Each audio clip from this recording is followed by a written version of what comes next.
গণতন্ত্রের রাজনীতি করেন, ইসলামের নামে গণতন্ত্রের রাজনীতি করলে কোনোদিন সাকসেসফুল হতে পারবেন না। ইসলামকে শুধু দাওয়ার জায়গায় রাখেন, শুধু দাওয়াতের জায়গায় রাখেন, এবার রাজনীতি করেন। আপনি বলবেন তাহলে তো আপনি ইসলামকে রাজনীতি থেকে দূরে করে দেন। দূরে করতেছি না, আপনি তো মুসলমান। যারা বিএনপির জয়লাভ করলো তাদের মধ্যে কয়জন হিন্দু আছে? আপনি খুঁজে দেখেন দেখি কয়জন হিন্দু আছে। জামাতের তো একজন হিন্দু ছিল।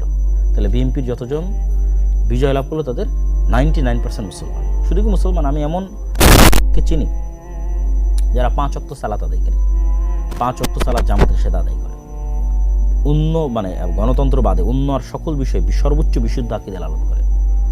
ঠিক আছে, এরকম অসংখ্য জনকে আমি চিনি যারা এই নির্বাচনে যারা জয়লাভ করে এসেছে বিএনপি থেকে। তাহলে আমি কি বলতেছি, আপনি গণতান্ত্রিক রাজনীতি করতে পারবেন, কিন্তু ইসলামের নামে রাজনীতি করে আপনি রাষ্ট্র ক্ষমতায় যেতে পারবেন না। তার 1 নম্বর পয়েন্ট আগে বলেছি, কারণ আপনি কাল্ট ফিগার তৈরি করতে পারবেন না, সকল ইসলামপন্থীকে একত্রিত করতে পারবেন না। 2 নম্বর পয়েন্ট বলেছি, আপনি কখনো ডিপ স্টেটের আস্থা অর্জন করতে পারবেন না। ফলত ইসলামের নামে রাজনীতি করে, মানে গণতান্ত্রিক রাজনীতি করে আপনি কখনো ইসলামের নামে ক্ষমতায় যেতে পারবেন না, এটা ফুল স্টপ। তাহলে আপনি তো মুসলমান, আপনি রাজনীতি করতে পারেন। আপনি জাস্ট ইসলামের আদর্শকে নিজের মধ্যে ধারণ করার চেষ্টা করবেন। এই গণতান্ত্রিক সিস্টেমের মধ্যে থেকে যতটুকু রাষ্ট্রের উপকার করা যায়, যতটুকু ন্যায় এবং ইনসাফ প্রতিষ্ঠা করা যায়, ততটুকু প্রতিষ্ঠা করার জন্য চেষ্টা করবেন। সেই রাজনীতি আপনি করবেন। যেমন অনেকেই আওয়ামী লীগের তুলনায় বিএনপিকে ভালো মনে করতেন, যে তারা হয়তো ইসলাম পন্থাকে ধারণ করে, তথা একজন মুসলিম এর যে আদর্শ সেটিকে ধারণ করে, তারা টুকটাক ধর্মীয় মূল্যবোধকে ধারণ করে তারা রাজনীতি করে। যে রাজনীতি আপনারা এরদোগানের দেখতেছেন, যে রাজনীতি আপনারা ইমরান খানের দেখতেছেন, যে রাজনীতি আপনারা মালয়েশিয়াতে দেখতেছেন, এগুলো পূর্ণাঙ্গ ইসলামী রাজনীতি নয়। তো এগুলোকে আপনি একটাকেও পূর্ণাঙ্গ ইসলামী রাজনীতি বলতে পারবেন না। এগুলো কি রাজনীতি? এগুলো হচ্ছে ইসলামী ভাবধারায় উজ্জীবিত হয়ে একদল মুসলমানের রাজনীতি। যে মুসলমান পূর্ণাঙ্গ মুমিন নয়, সে ফাসেক মুমিন হতে পারে, ঠিক আছে, তার অন্য কোনো ত্রুটি থাকতে পারে, কিন্তু সে সরাসরি ইসলাম বিরোধী বিদ্বেষী কোনো আইন হোক এটা সে চায় না। আপনাকে আরও ক্লিয়ার করি, মুসলিম লীগের রাজনীতি কী ছিল? মুসলিম লীগ আলেম ওলামাদের দল ছিল নাকি? মুসলিম লীগের মিস্টার জিন্নার বিরুদ্ধে যে পরিমাণ আলেম ওলামা ফতোয়া দিয়েছে ওই সময় 46-47 সময়, যে পরিমাণ আলেম ওলামা ফতোয়া দিয়েছে, এই এখনও সে পরিমাণ আলেম ওলামা এই যারা ইসলামপন্থী নামে রাজনীতি করে তাদের নামে ফতোয়া দেয়নি। আপনি খুলে দেখেন, মুসলিম লীগের সব জেনারেল পড়ুয়া সাধারণ মুসলমান ছেলেপুলে ছিল। 2-1 আলেম ওলামা পরবর্তীতে যুক্ত হয়েছে। মিস্টার জিন্নার কথা বলা হবে, মিস্টার জিন্নাও আলেম না, আল্লামা ইকবালও আলেম না, এরা জেনারেল শিক্ষিত পড়ুয়া ছাত্র। এরা কি চাইছে? এরা চাইছে মুসলমানরা যেন স্বাধীন মতো বাস করতে পারে। কিন্তু ইসলামী রাষ্ট্র, পূর্ণাঙ্গ ইসলামী রাষ্ট্র কিন্তু তারা চায়নি, প্রতিষ্ঠিতও কিন্তু তারা করতে পারেনি। তারা কিন্তু মুসলমানরা যেন আলাদাভাবে স্বাধীনভাবে বসবাস করতে পারে। তো সেই রাজনীতিতে এখনও আছে, সেই রাজনীতি বাংলাদেশে এখনও আছে। এই যে জামাত ইসলামকে যারা, জামাত ইসলামের যে জোট, এই জোটকে যারা ভোট দিয়েছে, জামাত এনসিপির জোটকে, আপনি নিশ্চিত থাকেন এটা মুসলিম লীগের ভোট ব্যাংক। তথা 1947-এ যারা মুসলমানদের আলাদা দেশের জন্য ভোট দিয়েছিল, এরাই এই 2026-এ এসে বিভক্ত হয়ে কিছু বিএনপিকে ভোট দিয়েছে, কিছু জামাত এনসিপিকে ভোট দিয়েছে।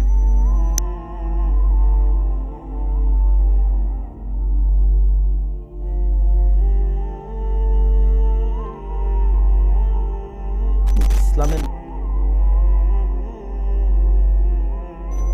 আপনাকে কিসের রাজনীতি করতে হবে? মুসলমানদের রাজনীতি করতে হবে। যে একজন মুসলমান, সে ইসলামের বিরুদ্ধে বিদ্বেষী কোনো কথাবার্তা বলবে না, সেই সিস্টেমকে, গণতন্ত্রের এই কুফরি সিস্টেমকে মেনে নিয়েই এর মধ্যে টুকটাক ভালো মানুষকে নিয়ে আসার জন্য চেষ্টা করবে, সেই রাজনীতি করবে। তা বলবেন তাহলে এই রাজনীতি কারা করবে?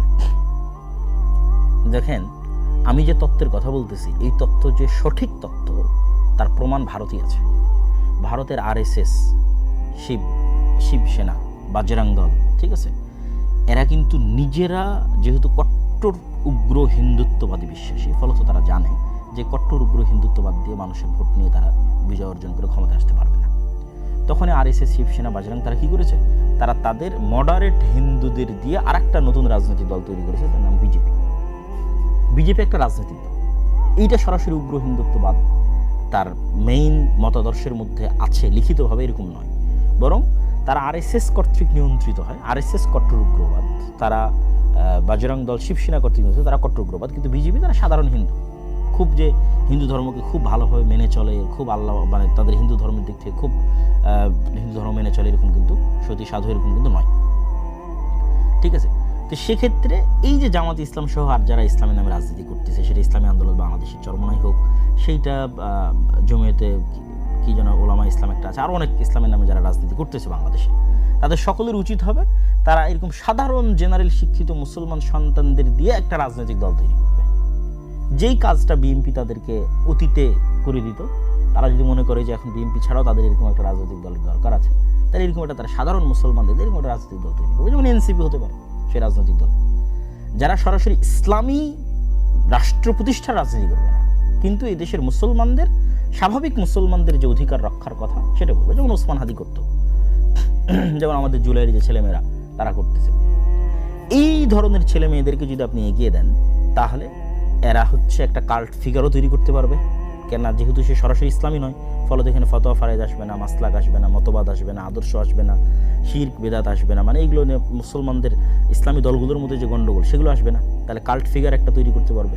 2 নম্বর, যেহেতু তারা সরাসরি ইসলামী নয়, মডারেট সাধারণ মুসলমান, সেহেতু তারা ডিপ স্টেটের আস্থা অর্জন করতে পারবে। ডিপ স্টেট যেগুলো নিয়ে অ্যালার্জেটিক, সেগুলোর বিষয়ে তারা টুকটাক ম্যানেজও করতে পারবে। ম্যানেজ করার মাধ্যমে তারা দেখা যাচ্ছে ক্ষমতায় যাবে। এবং আপনারা যে মন্দের ভালোটা চাচ্ছেন, যে মন্দের ভালো নিয়ে আপনারা গত 1 মাস যাবৎ ফেসবুক একদম তোদবাড় করে ফেলেছেন, সেই মন্দের ভালোর একমাত্র সমাধান এটা।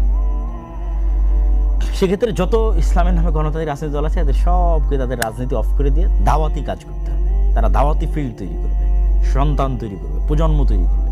আর ওই মুসলমানের সন্তানরা স্বাভাবিক, যতদিন অন্তত গণতান্ত্রিক সিস্টেম আছে ততদিন সেই গণতান্ত্রিক সিস্টেমে তারা রাজনীতি করবে। এটি গেল যারা গণতন্ত্রের মধ্যে দিয়ে ইসলামের রাজনীতি করতে চান তাদের জন্য পরামর্শ। যদি আপনাদের ভালো লাগে আপনারা পরামর্শ গ্রহণ করতে পারেন, আর না হলে আমি যেভাবে ফুল স্টপ দিয়েছি এটা আসলেই ফুল স্টপ।